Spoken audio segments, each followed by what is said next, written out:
My name is Emily Carter, and I want to tell you about the moment I found out that sometimes the people who are supposed to love you the most are the very ones who'll sharpen the knife and smile as they twist it. This story isn't about heartbreak. It's about betrayal. It's about being erased and then becoming unforgettable. I was the kind of girl who always showed up for everyone. Birthdays, breakups, late night calls, babysitting emergencies, job losses. I was the one everyone counted on. If you needed a favor, I'd find a way. If you were struggling, I'd stay on the phone for hours just to make you feel seen. I didn't give to receive. I gave because it's who I was. So when I got engaged to Daniel, I thought I'd finally earned my own moment of being celebrated. We dated for 4 years. Steady, safe, predictable. Not the whirlwind kind of love, but the slow burn that everyone says is mature. He wasn't perfect, but I thought he was loyal, supportive, familiar. I said yes because I believed in what we'd built. I said yes because I believed in him.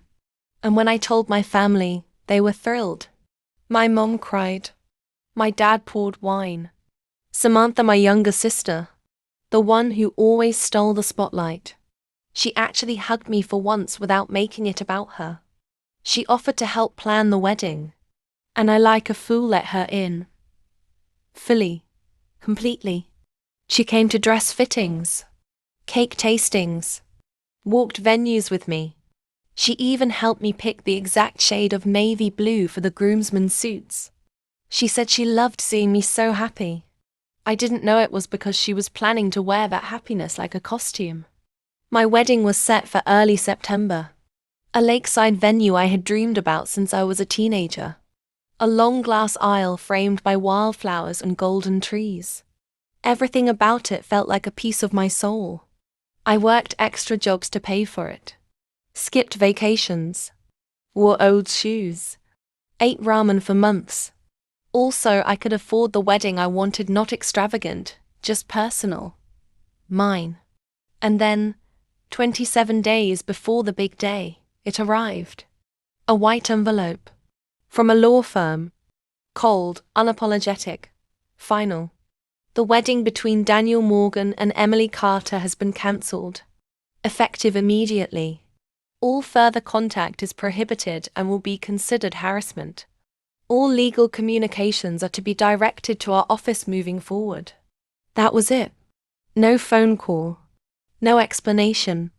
No closure. I remember the way I collapsed to the floor, clutching that letter like it was bleeding. Because it was. It bled everything I had built. Everything I had believed in. Gone. I called Daniel. Blocked. I called my mother, voicemail. My father? Unreachable. Samantha? Nothing. I texted. I begged. I cried into my pillow until my voice went hoarse and my throat was raw. There was no warning. No fight. Just an execution. They didn't just cancel the wedding. They exiled me from my own life. And the silence that followed. It was brutal. Days passed. Then a week. I was drowning in confusion, humiliation, heartbreak. I couldn't leave my apartment. Couldn't look at the dress. Couldn't explain it to friends.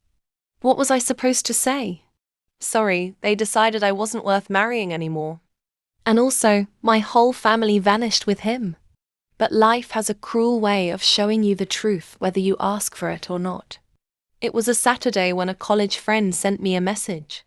Emily, isn't this your wedding? Attached was a photo. Daniel, in the suit I chose, at the venue I booked, standing at the altar, with my sister, Samantha, wearing the dress I designed, smiling. The caption? Congratulations to Samantha and Daniel, soulmates forever. It was like the world tipped sideways. I stared at that photo for so long, my body went numb. They didn't cancel my wedding. They replaced me with my sister. My mother stood proudly beside Samantha in the bridal suite, helping her with the veil, my veil. The heirloom passed down from my grandmother. The one I was supposed to wear. My dad was giving a toast. Using my speech. I'd written it weeks before. I found the same phrases, the same metaphors, now twisted for someone else's celebration. My friends were there. Guests I had invited. People I loved. Laughing. Cheering. Toasting to a marriage built on lies and theft. And me? Nowhere. It wasn't just betrayal. It was erasure. They didn't just remove me from their plans. They rewrote the narrative like I was never there. And that's when something shifted in me. I stopped crying. I stopped asking why. And I started documenting every receipt, every vendor contract, every time-stamped email, the dress design registered in my name, the venue contract signed by me, the photographer booked with my deposit. But I didn't stop there. I dug. I searched phone records, bank transfers, social media DMs. I even tracked hotel stays. And what I found? Samantha and Daniel had been sneaking around for over a year and a half. They shared hotel rooms, late-night messages, secret vacations, all while I was planning a wedding for two people who were already planning something behind my back, and my parents. They knew. They encouraged it. In one email I found my mother wrote to Samantha, "Emily always had everything growing up. Maybe it's your turn now." That sentence broke something in me that may never be repaired. They didn't care about me. They saw me as a stepping stone, a placeholder, a mistake to be corrected. So I built my case, with a team of lawyers, and a fire they couldn't see coming. Lawsuits were filed for breach of contract, theft of services, fraud, emotional damages. Every vendor who worked my wedding was informed. Many of them were furious. The dressmaker publicly disassociated from Samantha, claiming reputational damage.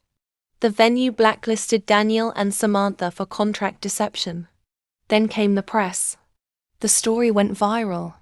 Woman's wedding stolen by sister and fiancé. Legal war ensues. Daniel's company dropped him. Samantha's influencer deals vanished. My parents? Silent. Humiliated.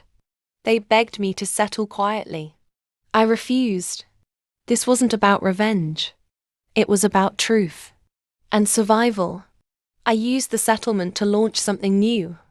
The Reclaimed Bride, a community for women whose love stories were stolen, whose voices were silenced, whose worth was questioned. And the first event? It took place at that same lakeside venue. I walked down the glass aisle, not in a wedding gown, but in a midnight blue power suit, head held high, unapologetic. I wasn't there to say I do. I was there to say, I will never be erased again. So, if you're watching this and you've ever been made to feel invisible by a partner, a friend, your own family, I want you to hear me. You are not disposable. You are not broken. You are not too much, or not enough. You are becoming. And when you rise, don't rise quietly. Stand in every room they told you didn't belong in. Wear the crown they tried to steal. And never let them forget the sound of your name. Like this video. Subscribe to this channel. Because this platform is for people who refuse to be silent anymore. And the moral of the story? When they try to bury you, don't waste time screaming. Plant your roots. Grow so tall they'll have to look up just to see your shadow. And when they finally do, smile. Because they thought they ended your story. But you were just on chapter 1.